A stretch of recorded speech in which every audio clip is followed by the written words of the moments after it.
Good morning students, मैं रवि सिंह। हम और आप बात कर रहे थे advance math, SSC, CGL, CHSL, CPO, SI और अदर्स एग्जाम्स के लिए, यूपीएसआई के लिए या एनटीपीसी में भी यहाँ से प्रॉब्लम आती है। और उस एडवांस मैथ के टॉपिक में हमने सबसे पहले जो टॉपिक उठाया था वो टॉपिक था ज्योमेट्री। उसमें भी हमने ट्रायंगल वाले पार्ट को पढ़ रखा है। 11 वीडियोस मैंने उस पर ऑलरेडी बना रखे हैं। मैं छोटे छोटे चीज़ों को भी पढ़ा रहा हूँ आपको, ताकि सब चीज़ें क्या हो, क्लियर हो। उसी कड़ी में जो आज का मेरा टॉपिक है वो टॉपिक है सर्कल या वृत्त। सर्कल या क्या, वृत्त। ठीक है। कुछ बच्चों ने मेरे से कहा सर मेंस्ट्रुएशन में भी पढ़ा दिए। बच्चों, मेंस्ट्रुएशन आपको तब तक समझ में नहीं आएगा जब तक आप ज्योमेट्री नहीं पूरा समझोगे। आपको मेंस्ट्रुएशन इज नॉट अबाउट केवल आप फॉर्मूला याद कर लो, ऐसा नहीं होता। ठीक है, उसको भी समझना होता है। तो लेकिन उससे पहले आपको ज्योमेट्री, जब आप जानोगे सर्कल क्या होता है, फिर सर्कल का आप एरिया मेजर कर पाओगे, सेक्टर्स का एरिया मेजर कर पाओगे, सेगमेंट्स का एरिया मेजर कर पाओगे। तो ये सर्कल के बारे में, वृत्त के बारे में हम समझते हैं क्या है। ठीक है, जल्दी से मैं बता देता हूँ क्योंकि हमारा टॉपिक वृत्त में भी आज हमारा टॉपिक जो हमारा वो है कॉर्ड या जीवा। लेकिन सबसे पहले वृत्त समझ लीजिए, वृत्त क्या होता है या सर्कल क्या होता है। सर्कल या वृत्त जो आप ये देख रहे हो, सर्कल या वृत्त, ठीक है। डेफिनेशन क्या कहती है, इसकी डेफिनेशन कहती है कि सर्कल या वृत्त एक ऐसी बनावट है, एक ऐसा स्ट्रक्चर, एक ऐसा शेप है जो किसी बिंदु से, जिसके सभी बिंदु किसी एक निश्चित बिंदु से बराबर दूरी पे होते हैं। ठीक है, मतलब circle is a shape which all points are at same distance from a centre. किसी बिंदु से, एक केंद्र से क्या होते हैं, समान दूरी पे होते हैं। ये आपका अगर ये वृत्त है, इस वृत्त के जितने भी बिंदु हैं, बस समझिए, सुनिए, ये केंद्र से यानी एक बीच में, इसके बीच में एक ऐसा बिंदु होगा जहां से चाहे जहां आप चले जाइए वो दूरी हमेशा क्या होती है, समान होती है। वो दूरी क्या होती है, समान होती है। बड़ा इजी इसका डेफिनेशन है, तो आपको सबको पता है, हमने पढ़ा हुआ है बचपन में, बहुत बनाया हुआ है हम लोगों ने इस चीज को ना।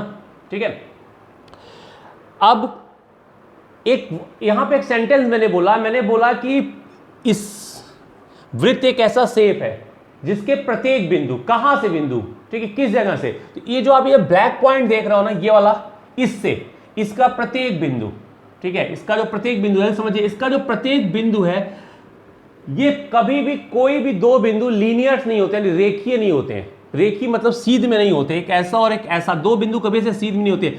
हर बिंदु अपनी जगह से क्या होता है, हर एक पॉइंट अपने जगह से क्या होता है, घुमा हुआ होता है, कभी भी लीनियर नहीं होता, कर्व वाले फॉर्म में होता है। इसलिए इसको कर्व कहते ही हैं। इसे क्या कहते हैं, कर्व कहते हैं। हालांकि मैथमेटिकल लैंग्वेज में या जो जनरल लैंग्वेज में हम इसे सर्कमफेरेंस कहते हैं, परिधि कहते हैं, और हम परिधि वर्ड भी यूज करेंगे। एक चीज समझ में आई कि कोई भी दो बिंदु सीधी रेखा में नहीं होते, लीनियर नहीं होते। दूसरी बात, मैंने आपसे बोला कि इस परिधि से या सर्कमफेरेंस के प्रत्येक बिंदु से केंद्र के बीच की दूरी प्रत्येक जगह क्या होती है, समान होती है। तो इसी दूरी को, यानी केंद्र से परिधि के बीच की दूरी को, a distance between circumference to centre, ये सेंटर है, इसे हम क्या कहते हैं, इसे ही हम कहते हैं रेडियस या त्रिज्या। त्रिज्या किसे कहते हैं, अगर आपसे पूछे व्हाट इज रेडियस, तो radius is the distance between a centre to a circumference, centre to a circumference. अब चूंकि हर पॉइंट पे बराबर होता है, इसलिए कहीं भी आप यहां पे ड्रॉ कर दो, किसी भी प्लेस पे ड्रॉ कर दो, हर प्लेस पे ये क्या होगा, बराबर। ये भी आर होगा, ये भी आर, ये भी आर, ये भी आर और ये भी आर। ठीक, इसे हम क्या बोलते हैं, रेडियस कहते हैं। दिमाग में रहेगी ये बात। रेडियस क्या है, केंद्र से परिधि के बीच की दूरी। लेकिन जो हमारा टॉपिक है, जहां से प्रॉब्लम आपको आनी है, जो चीज मुझे समझाना है आपको, छोटी छोटी बातें आपको भी पता है, आप तो आजकल तो क्लास 1 में पढ़ाया जाता है भाई शेप्स के बारे में। जो चीज आपको जाननी है और जो आज के वीडियो का टॉपिक है मेरा, वो टॉपिक है जीवा या कॉर्ड।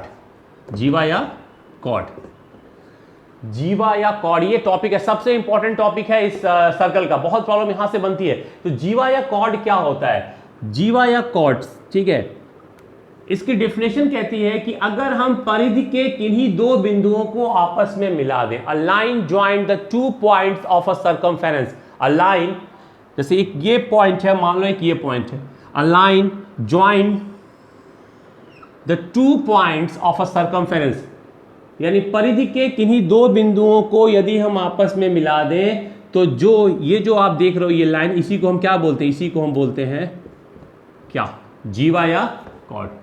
परिधि के दो बिंदुओं को, सर्कमफेरेंस के दो पॉइंट्स को आपस में मिलाने वाली रेखा। दिमाग में रहेगा, एकदम दिमाग में रख लो, क्या किसे कहते हैं? परिधि के दो बिंदुओं को आपस में मिलाने वाली रेखा। गुड। अब आप देखो, जब हमने परिधि के दो बिंदुओं को आपस में मिलाया, परिधि के दो बिंदुओं को आपस में मिलाया, तो आप देख रहे हो कि इसने वृत्त को, सर्कल को दो पार्ट में क्या कर दिया? डिवाइड कर दिया। सर्कल को कितने पार्ट में? दो पार्ट में। एक पार्ट आपको ये दिख रहा है, एक पार्ट आपको ये दिख रहा है। भाई दो पार्ट आपको दिख रहा है ना, एक ये वाला पार्ट और एक ये। तो जो बड़ा वाला पार्ट होगा उसे हम कहते हैं मेजर सेगमेंट या दीर्घ वृत्त खंड, और जो छोटा वाला पार्ट होगा उसे हम कहते हैं माइनर सेगमेंट या लघु वृत्त खंड। ठीक है, लघु वृत्त खंड। दिमाग में रहेगी बात। ठीक, पहली बात मैंने क्या बताया आपको कि दो बिंदुओं को आपस में मिलाने वाली रेखा, परिधि की दो बिंदुओं को आपस में मिलाने वाली रेखा क्या कहते हैं? कॉर्ड कहते हैं, जीवा कहते हैं। ठीक है, जीवा जो है वो क्या करता है कि कॉर्ड क्या करता है कि सर्कल को दो पार्ट में डिवाइड करता है। बड़े वाले पार्ट को मेजर सेगमेंट या वृत्त दीर्घ वृत्त खंड कहते हैं, और छोटे वाले को माइनर सेगमेंट या लघु वृत्त खंड कहते हैं। सही है, चलो बस छोटी छोटी बातें समझते चलिए, आप सुनते चलिए, जहां से इंपॉर्टेंट बताऊंगा। अब जो वृत्त की सबसे बड़ी जीवा होती है, वृत्त की सबसे बड़ी जीवा, biggest chord of a circle, वो वृत्त के यानी सर्कल के केंद्र से होके जाती है। अगर ये केंद्र है तो ये यहां से होके जाएगी। ठीक है, आप याद रखो, मैं इस चीज को चाहो तो नोट कर लो कि the biggest chord of a circle, ठीक है, पास थ्रू इट्स सेंटर। कहां से पास होती है? इसके सेंटर से पास होती है, केंद्र से होके जाती है। और इसी सबसे बड़ी जीवा को हम क्या कहते हैं? हम इसे कहते हैं व्यास, या इंग्लिश में कहते हैं इसे डायमीटर। ठीक है, क्या कहते हैं? डायमीटर। सही है, इसे हम कहते हैं डायमीटर। तो ये दिमाग में रहेगा आप सबके। ठीक है, ठीक से लिख देता हूं मैं, ठीक है, मीटर। अब एक चीज हमने यहां सीख ली कि व्यास क्या होता है भाई? जो केंद्र से हो, ऐसी जीवा जो वृत्त के कहां से हो? केंद्र से होके जाए। अब जो जीवा वृत्त के केंद्र से होके जाएगी ना, यानी व्यास, ये वृत्त को दो बराबर भागों में बांटेगी। किस में बांटेगी? दो बराबर भागों में बांटेगी। यानी व्यास किसी वृत्त को दो बराबर भागों में बांटता है। Diameter always bisect a circle. यहां पे बड़ा या छोटा वाला यानी मेजर सेगमेंट या माइनर सेगमेंट वाली बात नहीं, यहां पे दोनों सेगमेंट्स आपस में क्या होंगे? बराबर होंगे। दोनों सेगमेंट्स आपस में बराबर होंगे। इस आधे वाले पार्ट को हम कहते हैं सेमी सर्कल। इस आधे वाले पार्ट को हम क्या कहते हैं? सेमी सर्कल कहते हैं। ठीक है, इसको हम सेमी सर्कल कहते हैं, और इसे भी हम क्या कहते हैं? नीचे वाले पार्ट को भी हम सेमी सर्कल कह रहे होते हैं। ठीक है, जिसे हिंदी में कहते हैं अर्ध वृत्त। तो याद रखिएगा, व्यास क्या करती है? दो बराबर भागों में बांटती है। एक बात। दूसरी बात, आप एक चीज यहां से ये देख रहे हो कि अगर ये व्यास है तो यहां से यहां तक के डिस्टेंस को क्या कहते हैं? आर कहते हैं। और यहां से यहां तक के डिस्टेंस को भी क्या कहते हैं? आर कहते हैं। भाई केंद्र से परिधि के बीच की दूरी को आर कहते हैं। तो आपको दिख रहा है ना, डी यानी डायमीटर किसके इक्वल हो गया? 2r के इक्वल हो गया। डायमीटर किसके इक्वल हो गया? 2r के इक्वल हो गया। ये बात भी आपके दिमाग में रहेगी। बस समझाता चलना छोटी छोटी चीजें आपको। ठीक, इंट्रोडक्शन है ये, अब बस आप समझते चलो।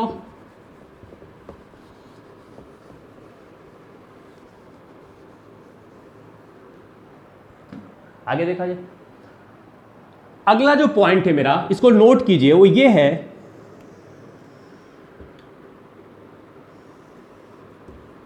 पहले मैं लिख बना लेता हूं। वो पॉइंट ये है कि two equal chords are at two equal chords are at equal distance from a center।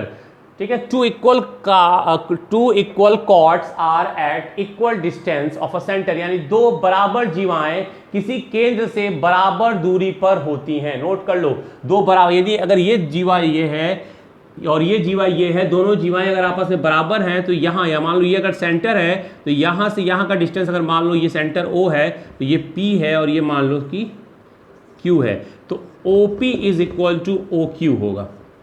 यानी दो बराबर जीवाएं केंद्र से बराबर दूरी पर होती हैं। दो बराबर जीवाएं केंद्र से क्या होती हैं? बराबर दूरी पर होती हैं। पहला बात एकदम दिमाग में नोट रहेगा, दो बराबर जीवाएं केंद्र से क्या होती हैं? बराबर दूरी पर होती हैं। ये छोटे छोटे पॉइंट्स याद रखो, ये छोटे पॉइंट्स ही तो एग्जाम में प्रॉब्लम बनाते हैं, दिखाऊंगा आपको अभी। एक बात, दूसरी चीज, अगर हम इस कॉर्ड के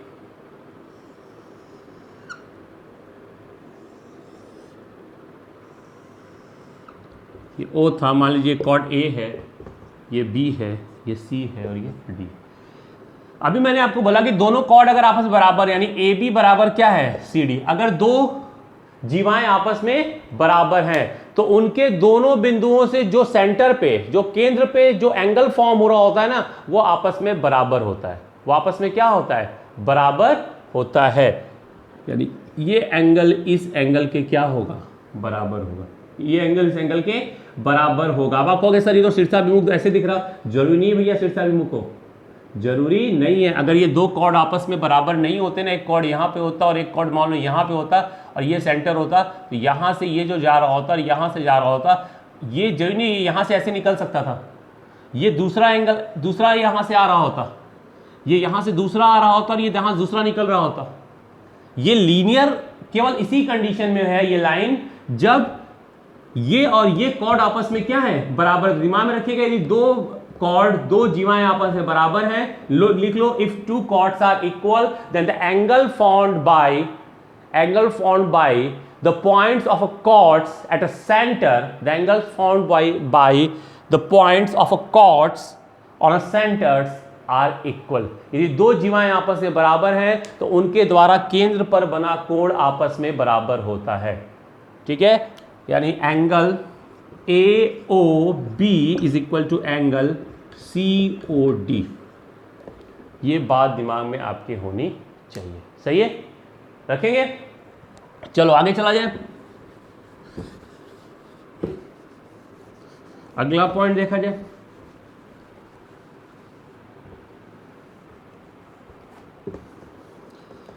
अगला जो पॉइंट है वो ये है कि अगर मैं ये कॉर्ड बनाता हूं, ध्यान समझिएगा, अगर ये समझना जा रहा है ज्योमेट्री की जरूरत है, लिखना नहीं। अगर ये कॉर्ड में बनाता हूं और ये आपका सेंटर है, ठीक है, तो ये थ्योरम क्या कहता है? थ्योरम कहता है, मान लीजिए कॉर्ड AB है, तो कहता है if we draw a perpendicular line from a centre to a chord, if we draw a perpendicular line from a centre to a chord, यदि हम केंद्र से जीवा पर लंब डालें, लिखते चलो, यदि हम केंद्र से जीवा पर लंब डालें तो वह जीवा को, मान लो ये केंद्र O है, ये D है, तो वो जीवा को दो बराबर भागों में बांटता है।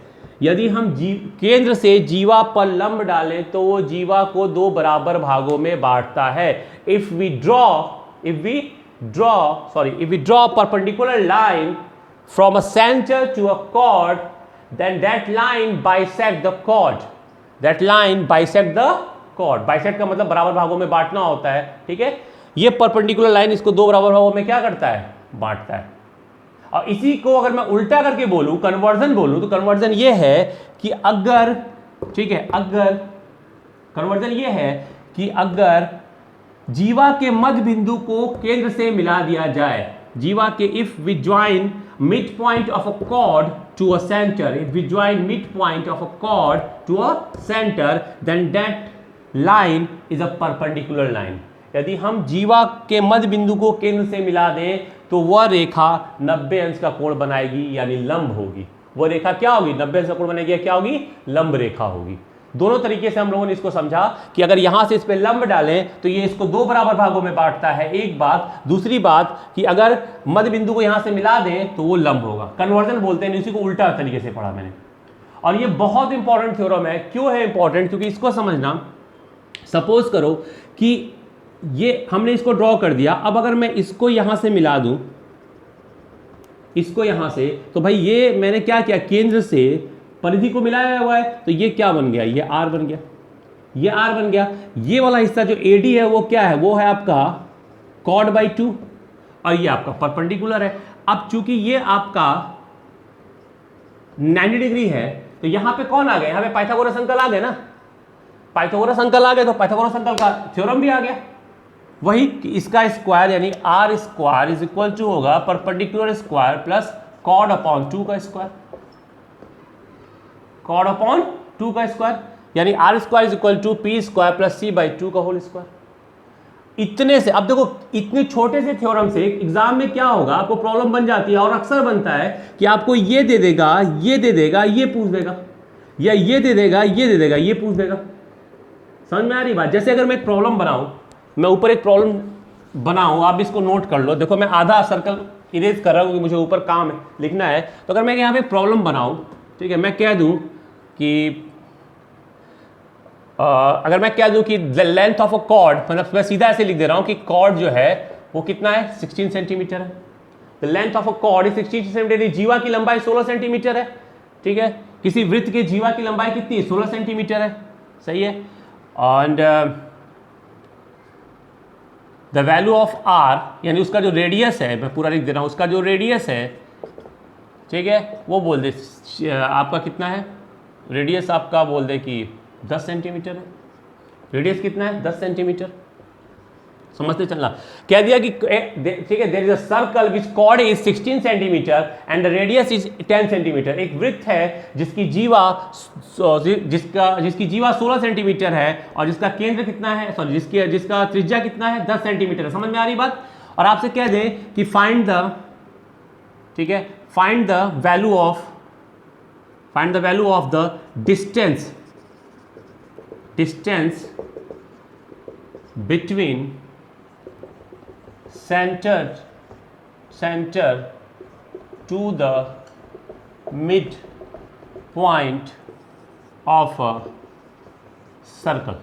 आपसे कह दे, देखो इस पूरी प्रॉब्लम को आप चाहो तो लिख लो, ठीक है, मैं लिख नहीं रहा हूं, सही समझा रहा हूं कि आपसे कह दे कि किसी वृत्त की जीवा 16 सेंटीमीटर है, त्रिज्या 10 सेंटीमीटर है, तो केंद्र से जीवा के मध्य बिंदु के बीच की दूरी बताइए। केंद्र से जीवा के मध्य बिंदु के बीच की दूरी, या आपसे कहते हैं केंद्र से जीवा के बीच की दूरी। वो देखो, वो ये ना केवल आपको डिस्ट्रैक्ट करता है कि find the distance between the centre और to the mid point of a circle. अगर वो mid point of a chord, circle लिख दिया मैं, mid point of a chord, ये आपको ना केवल आपको कंफ्यूज कर रहा है कि जीवा के मध्य बिंदु के बीच की दूरी, मध्य बिंदु तक की दूरी बताइए। वो मध्य बिंदु वर्ड यूज करे ना करे, वो केवल कहते find the distance between a centre to a chord. इसका मतलब यही होता है कि हम, आपको पता है दो जगहों के बीच की दूरी बताने के लिए हमें क्या करना पड़ता है, सीधी रेखा खींचनी पड़ती है। सीधी रेखा, तो सीधी रेखा खींचेंगे तो क्या होगा, परपेंडिकुलर होगा, यानी हमें इस पी की वैल्यू बतानी है। तो जैसे ही आपको, अब देखो हो सकता था कि आपको ये पी दे देता, ये देता, ये पूछ देता, लेकिन फिलहाल उसने ये दिया हुआ है, ये दिया और आपसे ये पूछा, कोई दिक्कत नहीं। हमें ये बात पता है ना, क्या पता है कि आर स्क्वायर बराबर क्या होता है, आर स्क्वायर बराबर होता है पी स्क्वायर और प्लस कॉर्ड का आधा, कॉर्ड के आधे का स्क्वायर, कॉर्ड के आधे का स्क्वायर, इतना हिस्सा लेते हैं एडी स्क्वायर। तो आर की वैल्यू हमें दे रखा है कितना भैया, 10 सेंटीमीटर का स्क्वायर। पी की वैल्यू कितना दिया नहीं पता, पी तो निकालना है हमें।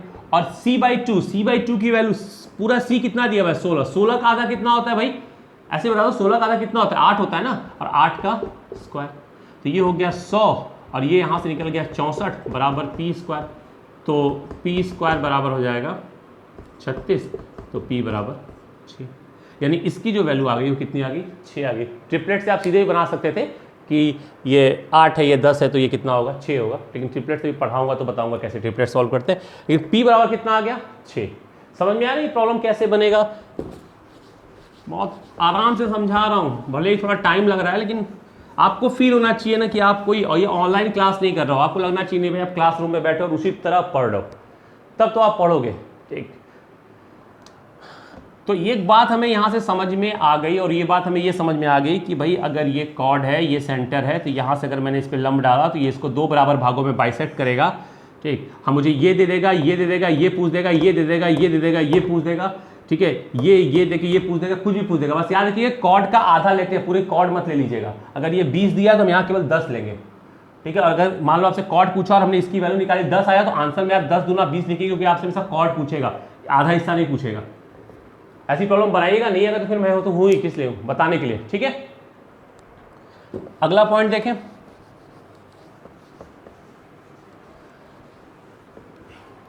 अगला पॉइंट जो है वो कॉर्ड के, अगला जो हमारा पॉइंट है वो कॉर्ड का जो, ठीक है, कॉर्ड और एंगल का है, कॉर्ड से क्या एंगल फॉर्म होता है इसका है, ध्यान समझना। पहले मैं कॉर्ड बना रहा हूं। थ्योरम ये कहता है कि इफ, थोड़ा सा मैं कॉर्ड को और ऊपर बना लेता हूं ताकि आपको समझ में आए। थ्योरम ये कहता है, ठीक है, कि if we draw angle from the points of chord to a circumference, यदि हम क्या करें, हम जीवा के बिंदुओं से परिधि पर कोण बनाए, तो जितने भी कोण बनाओगे सारे कोण आपस में क्या होंगे, बराबर होंगे। ठीक है, सारे कोण आपस में बराबर होंगे, बस शर्त कंडीशन ये है कि सब एक सेगमेंट में होने चाहिए, एक वृत्तखंड में होने चाहिए। ठीक है, तो पहले इसको मैं बता दूं, समझा दूं, फिर इसको लिखवा भी दूंगा आपको। जैसे इन्हीं दोनों बिंदुओं से मैंने ये एंगल बनाया, इन्हीं दोनों बिंदुओं से मैंने ये, जितने भी एंगल आप फॉर्म कर सकते हो, बस सब आके कहां पे, यहां पे मिलने चाहिए, सब आके यहाँ पे क्या होने चाहिए, मिलने चाहिए, सब आके जितने भी, मैं इसलिए इतने बना दे रहा हूँ, ज़्यादा नहीं बना रहा हूँ। ठीक है, मैं क्लासरूम में रहता हूँ तो कहता हूँ कि अरे बना लो, बहुत सारा बनाता हूँ, कौन सा मार्कर मेरा है, कौन सी इंक मेरी हो, तो इंस्टीट्यूट की है ना, लेकिन फिलहाल तो मार्कर इंक मेरा ही है, तो ज़्यादा नहीं बना रहा हूँ मैं। तो देखिए थ्योरम क्या कहता है, एक्सप्लेन करूँ मैं। थ्योरम ये कहता है कि जीवा के दोनों बिंदुओं से परिधि पे हम जितने भी कोण बनाते हैं सब आपस में बराबर होते हैं, कि अगर ये x है तो ये भी x होगा, ये भी x होगा, और ये भी क्या होगा, x। सारे कोण आपस में क्या होंगे, बराबर होंगे। इसको नोट कर लो कि जीवा के दोनों बिंदुओं से परिधि पर बने, जीवा के दोनों बिंदुओं से, ठीक है, परिधि पर बने सभी कोण आपस में बराबर होते हैं, ऑल एंगल्स बराबर होते हैं। थोड़ा सा और एडिट करते हैं, जीवा के दोनों बिंदुओं से परिधि पर बने सभी कोण आपस में क्या होते हैं, मैंने बोला ना बराबर होते है। उसके आगे छोटा सा पॉइंट लिख लीजिएगा, छोटा सा से ब्रैकेट बना के लीजिएगा, किसी एक वृत्तखंड पर, किसी एक वृत्तखंड पर, यानी इस वृत्त, ऐसा नहीं कि हम इधर बना देंगे तो वो भी बराबर हो जाएगा, वो भी x हो जाएगा, ऐसा बिल्कुल नहीं कि अगर मैंने इधर भी बना दिया तो वो भी x होगा, वो x नहीं होगा, वो क्या होगा मैं बताऊंगा, लेकिन x नहीं होगा, वो इसके इक्वल नहीं होगा। ठीक है, अब इंग्लिश वाले भी लिख लें कि all the angles form from a point of a chord to a circumference, all the angles formed from points of a chord to a circumference are equal with each other if they are at same segment, if they are at same segment, यदि वो एक ही segment पे है। सबने लिख लिया, लिखा ना भाई, सबका हो गया ना, किसी का छूटा तो नहीं। Angle formed from a 2 points of a chord to a circumference are equal with each other if they are at same segments, ये आपस में क्या होंगे, सब बराबर होंगे। एक लिख लिया। अब जब लिख लिया तो उसी के लिए देखो लिखा, मैं और बोलूंगा लेकिन नीचे पॉइंट बना के लिखिएगा, और नीचे का पॉइंट वो है,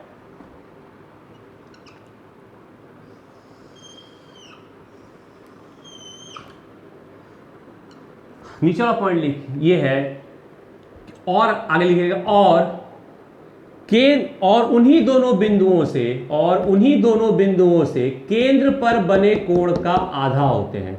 उन्हीं दोनों बिंदुओं से, उन्हीं दोनों पॉइंट्स को लेना, उन्हीं दोनों बिंदुओं से केंद्र पर बने कोण का क्या होते हैं, आधा होते हैं। And half of the angle formed from a same point of a chord to a centre, and half of, उसी के आगे लिखिएगा, and half of the angle formed from a 2 points of a chord to a center, उन्हीं दोनों बिंदुओं से केंद्र पर बने कोण का आधा होता है, या केंद्र पर बना कोण उसका दुगना होता है। यानी अगर ये x है तो ये क्या होगा, 2x, इसका ये आधा होंगे। याद रखिए, बहुत प्रॉब्लम यहां से बनती है एग्जाम में, छोटे एग्जाम में ना, जैसे आप यूपी टेट, सी टेट या यूपीपी का एग्जाम दे रहे हो, यूपी ट्रिपल एससी का एग्जाम दे रहे हो, या आपको ऐसे एग्जाम जिसमें मैथ केवल आपको थोड़ा सा पूछा जाता है, बहुत डिफिकल्ट मैथ नहीं पूछी जाती, वहां पर ये सब पूछा जाता है।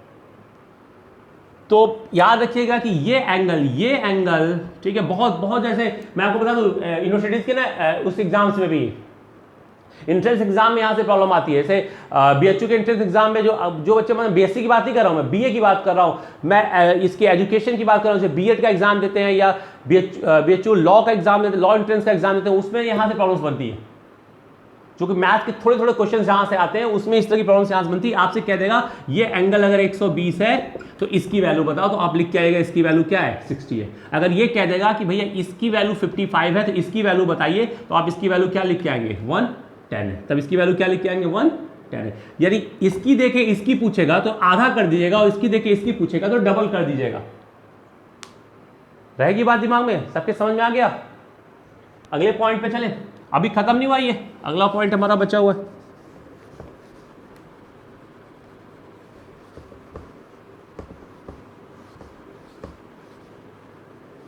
बहुत क्वेश्चन बनते हैं और आसान आसान प्रॉब्लम यहां से क्या होती है, आपको बनी होती है। अगली जो प्रॉब्लम है, अगला जो थ्योरम है हमारा, वो क्या है? यही सर्कल है हमारा, थोड़ा ये सर्कल है, वही कॉर्ड है।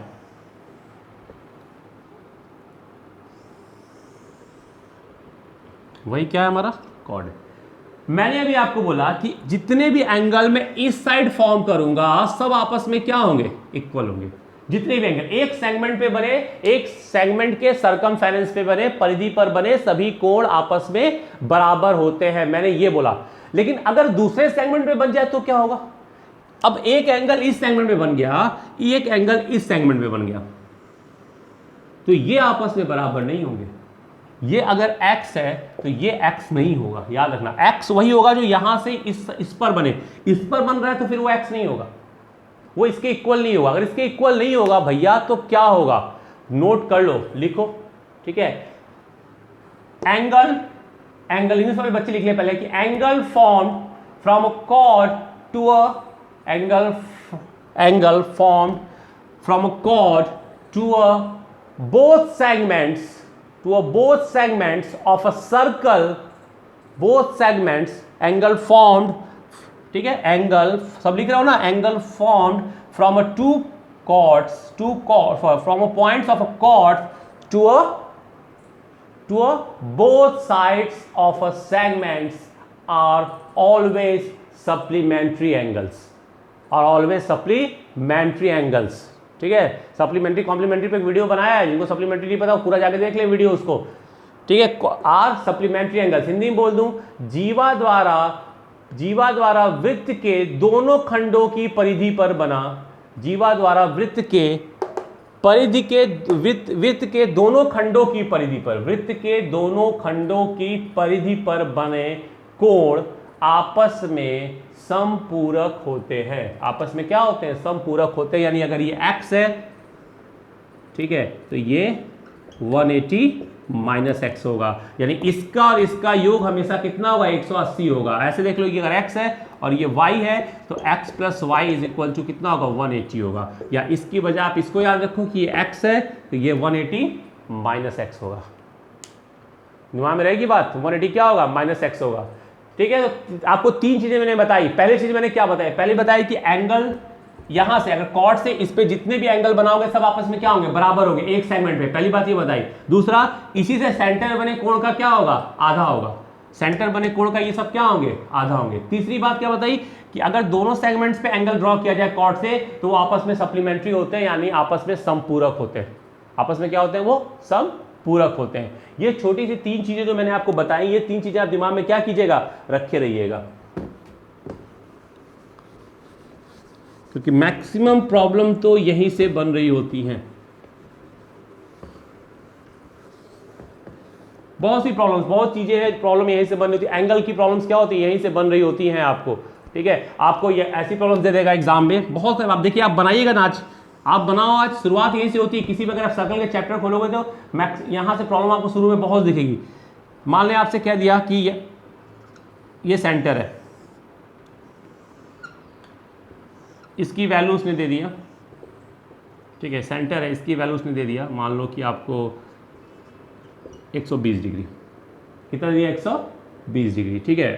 120 में कन्फ्यूजन हो जाएगा आपको, 120 आ जाएगा। चलो मैं ले लेता हूँ कि इसकी वैल्यू दे दिया उसने 110 डिग्री, 110 ले लेते हैं, ठीक है, ताकि आपको कन्फ्यूजन हो। 120 पे निकाला, 120 पे यहाँ पे 120 आता, तो लगता है कि बराबर होता है। आप कंफ्यूज बहुत जल्दी होते हो। कंफ्यूज नहीं होते, आप ओवर स्मार्ट होते हो। आप करते क्या हो कि थ्योरम से थ्योरम बनाते हो, ट्रिक पे ट्रिक बनाने लगते हो आप। अच्छा ऐसा है तो ऐसा हो सकता है, दो तीन को, ऐसा जरूरी नहीं कि ऐसा है तो ऐसा हो सकता है, तो इसलिए मैंने वहां पे 120 हटा दिया। मान लो यहाँ पे 110 ये एंगल दिया हुआ है आपको, सेंटर पे बना हुआ एंगल ओ पे, और आपसे कह दिया इस एंगल की वैल्यू बताओ, इस वाले एंगल की, ठीक है। तो याद रखिएगा ये 110 है ना, तो इसका ये आधा नहीं होगा। 110 का आधा कौन होगा? 110 का आधा कौन होगा? ये वाला ना होगा, ये वाला एंगल। भाई 110 का आधा ये वाला भी बताया था ना कि परिधि पर बना कोण केंद्र पर बने कोण का आधा होता है, तो ये कितना हो जाएगा, ये 55 हो जाएगा। और जैसे ही आपने ये 55 निकाला, आपको पता है इसकी और इसका रिलेशनशिप क्या आता है, इसका रिलेशनशिप आता है आपका, ये दोनों संपूरक होते हैं, सप्लीमेंट्री होते हैं। तो अगर ये 55 है तो ये आपका कितना हो जाएगा, 180 माइनस 55 यानी 125 हो जाएगा, होगा ना भाई, 125 हो जाएगा। दो तरीके, एक तरीका ऐसे आप बना सकते हो, ये 110 था, इसका आधा मैंने यहां किया, कितना हो गया, 55 हो गया, और ये सप्लीमेंट्री होते हैं, तो ये अगर 55 है तो 180 माइनस क्या होगा, 55 होगा। एक मेथड आप ये लगा सकते थे, दूसरा भी सिखा देता हूं आपको, इतना तामझाम नहीं करना चाहते हो तो आपके दिमाग में ये होगा कि सर, आपके दिमाग में चल रहा होगा ना ये बात कि सर इसका आधा तो ये होगा, तो ये किसका आधा है, आपके दिमाग में ये बात बिल्कुल चलनी चाहिए कि सर इसका आधा तो इसी सेगमेंट पे बना हुआ कोई एंगल होगा, ये होगा, ये 110 से तो 55 होगा। लेकिन सर ये वाला एंगल किसका आधा होगा, ये भी तो सेंटर बने एंगल का आधा होगा, लेकिन किधर से होगा, कौन सा होगा, तो याद रखो इसका आधा तो ये है, तो ये किसका आधा होता है, ये आधा होता है सेंटर में बने हुए इस कोण का, इस वाले का आधा ये है और इस वाले का आधा ये है।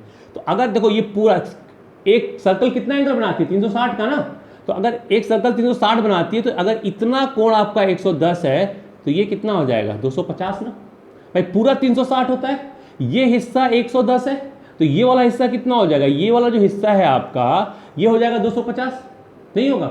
और अगर ये वाला हिस्सा आपका 250 हो गया, ध्यान दीजिएगा, ये वाला हिस्सा अगर आपका 250 हो गया तो इसका आधा ये होता है, तो ये कितना हो जाएगा, 125। आप सीधा बना सकते थे कि ये 110 तो ये 250, इसका आधा ये होगा। तो याद रखिएगा ना, इसका हाफ ये होता है और इसका हाफ ये होता है।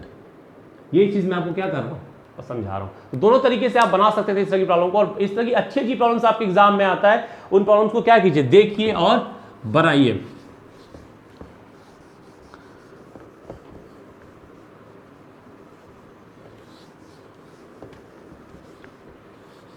बच्चे मेरे से, कुछ बच्चों ने, जब मैं ट्रायंगल पढ़ाया तो बच्चों ने मेरे से कहा कि ट्रायंगल की प्रॉब्लम्स भी का एक वीडियो बनाइए। प्रॉब्लम्स की वीडियो टीचर बनाएगा कि प्रॉब्लम्स आप सॉल्व करोगे, आप फंसोगे, आप फंसने के बाद आप कमेंट बॉक्स से लेके हर जगह आप कमेंट बॉक्स में इतने भी लिख दो ना कि सर ये 2000 इतने में इस साल पूछा था टीयर 1 टीयर 2 में, तो मेरे पास भी सॉल्व पेपर है, मैं भी देख लूंगा, इतना भी लिख दो और मैं आपको फिर वीडियो बनाऊंगा, डाउट का वीडियो बनाऊंगा। आप तो सॉल्व करो, टीचर पूरा थ्योरम भी पढ़ाएगा और टीचर फिर प्रॉब्लम भी सॉल्व करे, पूरा का पूरा आपको करे, देखो ये प्रॉब्लम ऐसे, प्रॉब्लम आप सॉल्व करोगे। मैथ आपको सीखनी है, खुद को सिखानी है। ज्योमेट्री मेरे प्रॉब्लम सॉल्व करने से नहीं आएगी, आप सॉल्व करोगे, पकड़ना सीखोगे, समझना सीखोगे तो आएगा। कोशिश तो करो, पहली कोशिश आप करो। मैं मतलब आपको तैरना सीखना है, तो आपको तैरना सीखना है तो मैं क्या करूं, मैं तैरूं, आप देख के सीखोगे। नहीं भैया, गांव में देखा है ना, उठा के बच्चे को 4 साल 5 साल बच्चे को गंगा जी में फेंक देते हैं, उठा के फेंक देते हैं। बात मानिए, फेंकने के बाद वो क्या होता है, वो बच्चा फिर वो हाथ पाँव मारता है, फिर डूबने लगता है, फिर उसको निकाल के ले आते हैं बाहर, फिर फेंक देते हैं। ठीक, वो बच्चा 2 साल के अंदर गंगा जी पार करना सीख जाता है, इस पार से उस पार जाना सीख जाता है। तो वो ऐसे सीखेंगे, तो मैं उन्हीं में हूं, मैं उठा के आपको फेंक दूंगा, जब आप डूबोगे तो आपको बचाऊंगा।